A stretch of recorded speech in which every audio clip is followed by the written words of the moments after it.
Hi, Kate. Hi, How are you? I'm fine. How are you doing? I'm good. Thanks so much for coming on my little show here. Yeah, thank you for having me.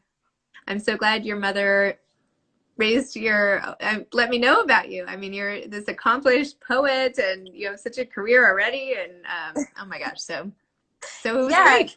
yeah. Well, thank you so much for that. That was a wonderful email that she sent you, and it was very descriptive and very accurate. She went into a lot of good detail. Yes. But she kept my interest. She's also a good writer She is because also a good she writer. really told your story in a great way. So thank you to Anne. um, so, so many questions. So tell me about how you got started writing poetry, first of all, and how you ended up um, coming up with Forever War and the way in this sensational way that you have enabled it to be published.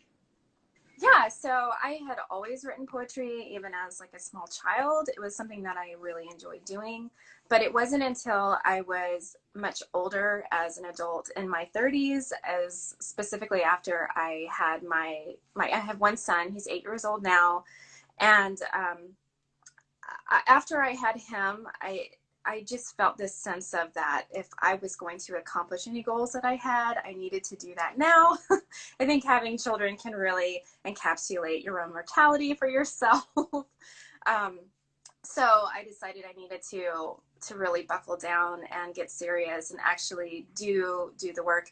I knew what good poetry sounded like and looked like, so I think when you're an aspiring writer or an artist of any kind, you have to make a lot of crappy work at first. And it can be difficult when you know what good work looks like. So I had to get through that period of just writing a lot of crap. And that took a long time. And so after I became a mother, I guess I was just, it's things are never perfect, never the way that you want them to be. There's always something going wrong when it comes to children. And so I guess I was able to accept that and put in the work to actually become a good poet. And so that happened after that. And then the book came about because of an experience that I had when our baby was probably a little bit older than 6 weeks, not even 8 weeks old. My spouse deployed to the Middle East, and so that was fairly traumatic. It wasn't a very long deployment. It was a little bit less than 5 months, but it was still a formative event in my life. And so a lot of the poems in the book deal with the aftermath of that happening. And how did you cope with that? I mean, what was that like for you? Well, it was really painful and difficult, obviously, and also my child was a very colicky infant, so he was a difficult infant anyway. And then I was in Nebraska and Omaha, and I didn't have the reality of military life is often you're in places that you're unfamiliar with, very far away from friends and family, and I was very isolated, and I had this colicky infant, and my husband deployed, and so I had really bad postpartum depression as well, which I was lucky. I can be over prepared for things sometimes, so I knew going into this pregnancy that I was at a high risk for postpartum depression. So it's weird. It was almost like I prepared myself for getting it. So I was able to see the signs and get help, and that was good. But part of what I had to do was I had to leave. It was the dead of this Nebraskan winter. I had this colicky baby, and I was all by myself. I also had recurring mastitis, so I would get really ill and have to go to the hospital, and it was just an unsafe situation for me and my infant to be by ourselves. So we actually got on a plane and flew back to Alabama, and I essentially moved back in with my parents for a couple of months because it just wasn't safe to be by myself. So so that was interesting. Moving back to Alabama, I had been gone for 10 years, and a lot of the poems sort of, I think, are told through that prism or that spectrum of space and place, and being back sort of home after having been away for 10 years. Wow. I'm really sorry that you had to go through all of that. That's a really hard journey to have to wade through, and especially with a colicky baby who ended up being diagnosed on the autistic spectrum, right? Yes. So how has that affected your life? I mean, you've had so much stuff go on. Right. Well, it's definitely been busy, but all of us have busy lives, right? So the book doesn't really deal with that because the poems are mostly just about this time period in my life before and after the my child being born, and focuses more on my spouse's career in the military and how that affected our lives. But with the autism diagnosis, it was really interesting listening to the interview prior to this one, because a lot of the hallmarks of what she was talking about, we also went through. And I also sought out a diagnosis for myself too, after my son was diagnosed with ADHD first, and then with autism spectrum disorder. And I was actually tested for ADHD, and I wasn't diagnosed, but from all the learning that I've done about neurodiversity being a spectrum, it's very helpful to see these terms not in black and white terminology necessarily, but this whole spectrum of neurodiversity. And so I was able to recognize a lot of my own behaviors and issues, and how seeing them in my child kind of reflected back at me. It gave me a lot more empathy, and helps me be a better mom to him, and helps me forgive myself for some of the things that I think are failures, but now I don't think of them as failures at all. Even that ability to hyper focus, doing all that research that she was talking about, I do my writing by essentially hyper focusing on something. And so, but yeah, so we noticed probably when he was around 3 or 4 that what seemed like what we were calling tantrums were not normal. And then when we had him in preschool, and especially when he started kindergarten, he was having meltdowns that were just they were just shocking. He just did not transition to a school environment in a way that was normal or healthy. And so at that point we started trying to figure out what was wrong, and then we had this sort of series of diagnoses that happened after that. So yeah, it was sort of a similar trajectory. Wow. And when your husband came back from his deployment, then was he redeployed, or like is he at home, or do you travel together? Like what is your military life like now? So our military life, we've been married for 15 years, and he's gone long stretches of staying home for long stretches of time, which is really nice. And then we've also gone through cycles of deployments. My spouse is a navigator, and his plane, the good thing is his plane is based and flies out of Al Udeid Air Base in Qatar. So he's never on the ground, like boots on the ground in any part of the world where there's a lot of dangerous things happening. He's in his plane, sort of high up in the sky, doing things in support of ground troops, which is great, and gives me a lot of makes me feel better as his spouse. And the deployments, when he is deployed, usually don't last very long. Usually the longest one has been for, like I said, about almost 5 months. So when compared to like an 18-month deployment, that's not a big deal. But in the day-to-day, especially when things are going wrong, or you have a newborn, it can feel forever. So we're kind of out on the other side of really frequent deployments, but he still does and can deploy sometimes. So is writing your main way of coping, or is it just one of many? Like what else do you do to cope, and how has writing helped you?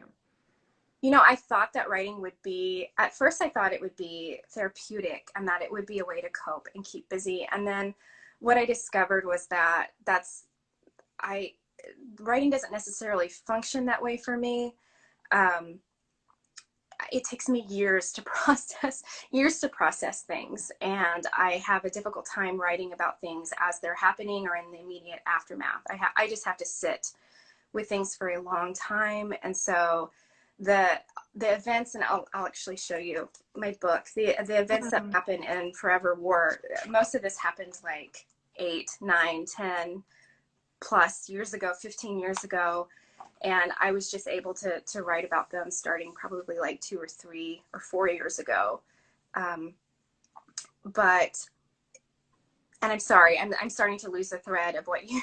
No, that's fine. I asked a million questions at once. And by the way, just because you need a long time to process and to write about things, there's nothing negative about that. Like, there's nothing better or worse in being able to process immediately or taking a long time. I mean, I talk to authors all the time, and some of them write books. I just talked on my book club yesterday was with an author, What We Carry, Maya Lang, and she was writing in the moment about dealing with a mother with Alzheimer's. And in my book group, we even talked about how, you know, the previous week's author, Lily King, who wrote Writers and Lovers, it took her, you know, 10 to 15 years, maybe even 20 years to deal with her mother's death and then finally write about it. It's okay. Like, it is what it is. It's like, so I hope you don't feel bad that it takes you a while, and it can still be therapeutic. And maybe it's not, which is also totally fine. But Yeah, you know, anyway. I think sometimes on a personal level, I wish I were a faster writer because it would be more efficient, right?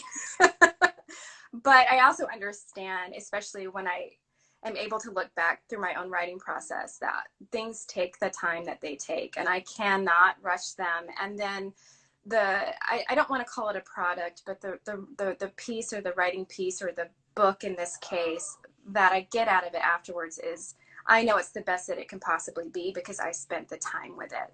So, but thank you for your reassurance. Like, yeah, it's important to remember that, because sometimes it does feel like a personal failing. Oh, I can't write, you know, of the moment cultural critiques because my brain doesn't work like that. But that's okay, because nobody needs to really know what I think of the moment cultural stuff. And also, plenty of people, it's not like we're in a lack of people doing that. It's not like we're like, we need another person to talk about the movie that came out this weekend. Exactly. Like, it's okay. I mean, making beautiful poems about your inner life and the things you're dealing with, that's art, and that's a gift. And I feel like many times in our conversation, you've been like, you know, oh, he was deployed for 5 months, but it wasn't 18 months, so it's okay. And I feel like you're, obviously it's good to keep things in perspective, but you're also allowed to, not to be a therapist here, but you're also allowed to be like, you know what, this sucks. Like, having my husband away for 5 months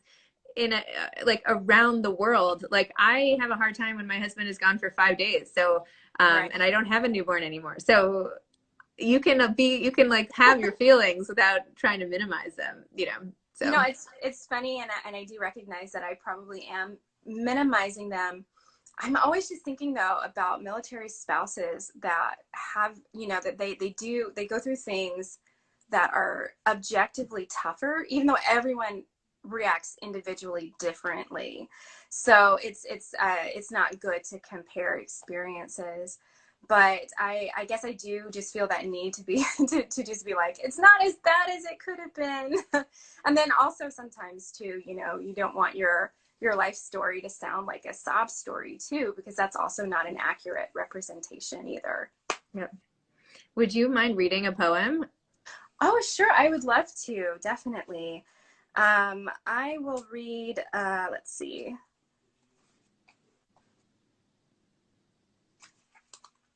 I'm going to read a poem called The Foxes. And this poem mentions an incident that actually happened to my spouse before I met him. He was stationed in Florida, and a troop that he was responsible for actually died of hypothermia in Florida outside his apartment. He was probably incapacitated. He was probably drunk, and he didn't make it inside of his apartment. It was a mild winter day, but it was still cold enough so that he fell asleep on the concrete pad, or the concrete staircase, and he actually died. And it was very, very sad. And so this poem references that event. All right, The Foxes. They came like emissaries from a fairy tale. In twilight, framed by wisteria vines that burdened the backyard's power lines, they dozed like cats all summer. Awake, they tussled up and down the honeysuckle, still kits, all muzzle, light feet. This was years after one of your troops froze to death on the concrete staircase outside his Florida apartment. Years after you loaded your last bomb. Years of desert deployments. And now this house, its kind porch and open rooms, the foxes we inherited. Though eventually they too left, and the sickness that follows us took root. Wherever we go, these black blossoms. Whoa. Wow, that was beautiful. Thank you for Thank reading you. it. My gosh. So what are you working on now? Are you working on anything? I shouldn't assume anything. But... Right. So I'm starting a PhD program in the fall, and that'll be interesting to see what that looks like with the pandemic. And it's a creative program, so I will be writing another book of poems, and that will be my dissertation. So right now I'm trying to get enough time alone and, enough time without my brain just having constant alarm bells ringing in it to try to write some poems. And it's an ongoing thing, but I'm doing my best, and I'll probably engage a little bit more with the things our family has gone through in the wake of my son's autism diagnosis with the next manuscript, but we'll see. Wow. And I just have to mention Julie Valerie is an author who I've had on my podcast, and she's been listening to all of this and commenting, and she's saying, like, I've been feeling too that your writing is just gorgeous, and she can't wait to get your book and all the rest. So anyway, you have a fan with Julie Valerie also, in addition to me. So just FYI. Well, Kate, I mean, first of all, I am so excited to sort of follow your career from now on, because I feel like you have such talent, and in a way you're just getting started, and it's really amazing. And you have such a calmness and perspective that, and maturity, I feel like, in dealing, and even how you see your life so far. And the fact that you can translate it so beautifully into literature is really a gift. So I don't know, I'm going to be following and watching from the wings, and I hope your PhD program goes well. And I really, it's really wonderful that the military has you as like not a spokesperson, but like a voice of what it's like, and to take that and to make it into art. So anyway, I'm totally impressed, and I'm really glad that our lives intersected for these few minutes. Well, thank you, Zibby. Thank you so much. I appreciate it. And I'm going to take a moment to thank my mom too. Thanks. Yes. Because I know she's watching. Thanks, Mom. I'm so glad she reached out to me, and things happen for a reason. I don't know. Thanks, Anne. Right. I really appreciate it. It was nice to meet you. Nice to meet you too. All right. Best of luck with everything. Thank you. Bye. Okay. Bye.